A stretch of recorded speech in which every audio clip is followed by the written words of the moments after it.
Como o reino de Deus não é visível, mas invisível, sobrenatural e não natural, não deste mundo, mas do céu, tudo o que se refere a este reino, como não é da terra, mas do Espírito, é operado através da mente espiritual do crente. Tanto que, quando se exige dele que ore em todo o tempo no Espírito, ao mesmo tempo se requer vigilância constante.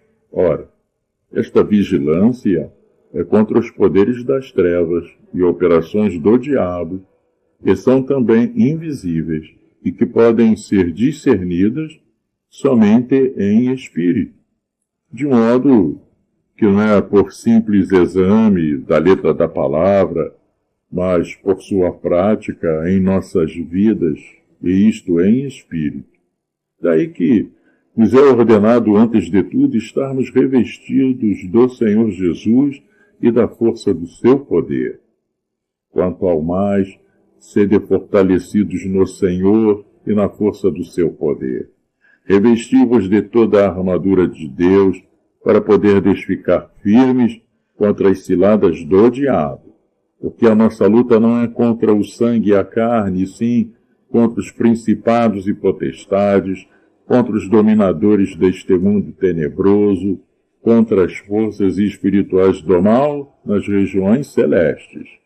Portanto, tomai toda a armadura de Deus, para que possais resistir no dia mau, e depois de terdes vencido tudo, permanecer inabaláveis. Estai, pois, firmes, cingindo-vos com a verdade, e vestindo-vos da couraça da justiça. Calçai os pés com a preparação do Evangelho da paz, embraçando sempre o escudo da fé, com o qual podereis apagar todos os dardos inflamados do maligno. Tomai também o capacete da salvação e a espada do Espírito, que é a palavra de Deus, com toda oração e súplica, orando em todo o tempo no Espírito, e para isto, vigiando com toda perseverança e súplica por todos os santos, e também por mim, para que me seja dada no abrir da minha boca a palavra, para com intrepidez fazer conhecido o mistério do Evangelho. Efésios 6, 10 a 19.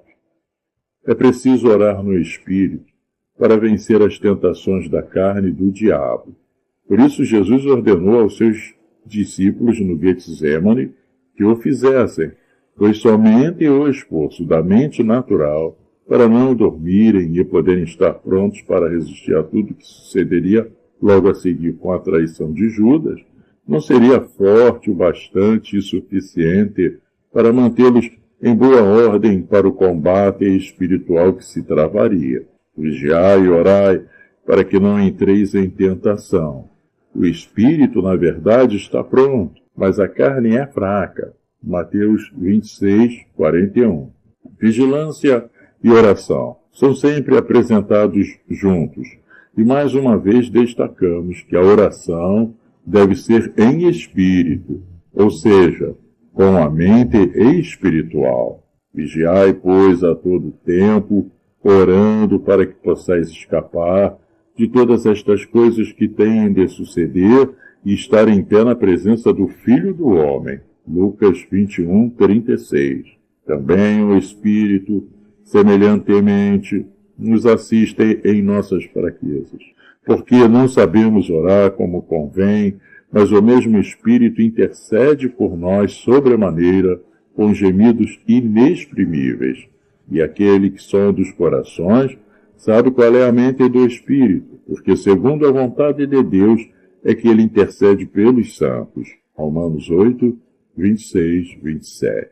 A própria pregação da palavra não deve se resumir à simples apresentação da letra de maneira natural, mas de forma espiritual, no poder do Espírito Santo. E, para tanto, é necessário que a mente espiritual do pregador e dos seus ouvintes esteja em ação, reconhecendo, irmãos amados de Deus, a vossa eleição, porque o nosso Evangelho não chegou até vós tão somente em palavra, mas sobretudo em poder, no Espírito Santo e em plena convicção, assim como sabeis ter sido o nosso procedimento entre vós e por amor de vós. 1 Tessalonicenses 1, 4, 5. A minha palavra e a minha pregação não consistiram em linguagem persuasiva de sabedoria, mas em demonstração do Espírito e de poder, para que a vossa fé não se apoiasse em sabedoria humana e sim no poder de Deus. 1 Coríntios 2, 4, 5. Com isto, não se quer dizer que a palavra de Deus lida e exposta, mesmo com a mente natural, não seja importante, mas que é preciso, para que seja espírito e vida, conforme Jesus afirmou que sua palavra era isto, é necessário que seja apresentada no poder do Espírito Santo, operando em e através de nossa mente espiritual. Tenho, pois, motivo de gloriar-me em Cristo Jesus nas coisas concernentes a Deus, porque não ousarei discorrer sobre coisa alguma, senão sobre aquelas que Cristo fez por meu intermédio, para conduzir os gentios à obediência por palavra e por obras, por força de sinais e prodígios, pelo poder do Espírito Santo, de maneira que desde Jerusalém e circunvizinhanças até ao Ilírico tenho divulgado o Evangelho de Cristo. Romanos 15, 17 a 19. Bem ilustra a total dependência que os discípulos de Jesus têm do Espírito Santo, operando na mente espiritual deles, estas palavras que lhes dirigiu. E quando vos entregarem, não cuideis em como ou o que haveis de falar, porque naquela hora vos será concedido o que haveis de dizer, visto que não sois vós os que falais, mas o Espírito de vosso Pai é quem fala em vós. Mateus 10, 19 e 20. Mas a própria palavra de Deus revelada nas Escrituras é o maior e melhor exemplo da mente espiritual em operação, pois foi por homens inspirados pelo Espírito Santo que ela foi produzida. Toda a Escritura é inspirada por Deus e útil para o ensino, para a repreensão, para a correção, para a educação na justiça. 2 Timóteo 3,16. Sabendo primeiramente isto, que nenhuma profecia da Escritura provém de particular elucidação, porque nunca jamais qualquer profecia foi dada por vontade humana. Entretanto, homens santos falaram da parte de Deus, movidos pelo Espírito Santo. 2 Pedro 1, 20 e 21. Quem poderia escrever usando sua mente natural as coisas que os profetas e os salmistas escreveram? As Escrituras são Espírito, são vida, e, portanto, sua produção requeria mentes espirituais que estivessem em comunicação direta com Deus. Os profetas e salmistas foram movidos em experiências reais do poder de Deus em suas vidas, em meio a batalhas espirituais contra a carne, o diabo e o mundo.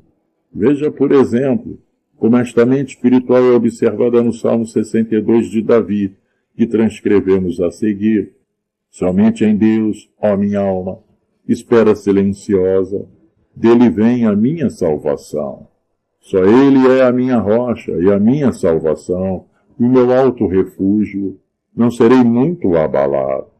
Até quando acometereis vós a um homem, todos vós, para o derribardes, como se fosse uma parede pendida ou um muro prestes a cair? Só pensam em derribá-lo da sua dignidade.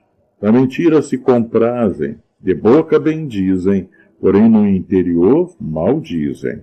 Somente em Deus, ó minha alma, espera silenciosa, porque dele vem a minha esperança. Só ele é a minha rocha e a minha salvação, e o meu alto refúgio, não serei jamais abalado. De Deus dependem a minha salvação e a minha glória. Estão em Deus a minha forte rocha e o meu refúgio. Confiai nele, ó povo, em todo o tempo. Derramai perante ele o vosso coração. Deus é o nosso refúgio. Somente vaidade são os homens plebeus, falsidade os define estirpe. Pesados em balança, eles juntos são mais leves que a vaidade. Não confieis naquilo que extorquis, nem vos vanglorieis na rapina. Se as vossas riquezas prosperam, não ponhais nelas o coração. Uma vez falou Deus, 2 vezes ouvi isto, que o poder pertence a Deus. E a ti, Senhor, pertence a graça, pois a cada um retribui segundo as suas obras. Salmo 62. Agora, para a conversão de uma pessoa a Cristo, é preciso que a mesma seja atraída a Ele pela vontade de Deus Pai e pelo poder do Espírito Santo. E a forma deste poder se manifestar não pode ser amarrada a nenhum método específico, pois Deus é soberano e o Espírito, como o vento, sopra quando, onde e como quer. O meio geral e comum usado para a conversão é a pregação da palavra, pois a fé vem pelo ouvir a pregação da mesma, mas Deus pode usar outros meios para tal, como testemunho de um bom comportamento espiritual, como o caso das esposas que ganham maridos descrentes para Cristo, conforme afirmado pelo apóstolo Pedro no 3º capítulo de sua primeira epístola. Mas, em todos estes e outros casos, o fator fundamental é a operação poderosa do Espírito Santo na mente e no coração da pessoa que está sendo convertida ou renovada. Assim, para que um ímpio seja conduzido para ser transformado em um santo, é necessário mais do que a simples apresentação da letra da lei a ele de modo natural, pois não nascerá de novo do Espírito por simples argumentação natural ou por se esforçar para guardar as obras da lei. É preciso que seja movido pelo poder do Espírito Santo. Ó Gálatas insensatos, quem vos fascinou a vós outros, ante cujos olhos foi Jesus Cristo exposto como crucificado? Quero apenas saber isto de vós. Recebestes o Espírito pelas obras da lei ou pela pregação da fé? Sois assim, insensatos, e tendo começado no Espírito, estejais agora vos aperfeiçoando na carne? Terá sido em vão que tantas coisas sofrestes, se na verdade foram em vão. Aquele, pois, que vos concede o Espírito e que opera milagres entre vós, porventura o faz pelas obras da lei ou pela pregação da fé? Gálatas 3, 1 a 5.